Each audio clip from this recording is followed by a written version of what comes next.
išsiskirti ar ne ir ar verta ar ne, labai priklauso nuo kiekvienos asmeninės situacijos. Yra labai daug dalykų, kai santykius sukuria infantilūs žmonės, tai yra ir vyras, ir moteris yra infantilūs, nesubrendę, jie santykios yra gana neurotiški, tada jie labai daug gąsdina skyrybomis ir tik tai laukia iš pašalės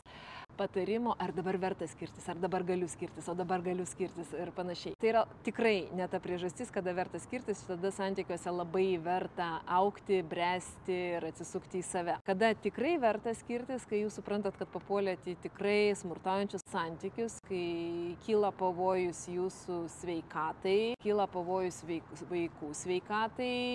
tada tikrai labai greitai verta skirtis, tačiau labai dažnai moteris ir šituose santykiuose jos sugeba nesiskirti pateisindamos tokį vyro elgesį. O visais kitais atvejais aš esu už tai, kad taip galima atsitraukti,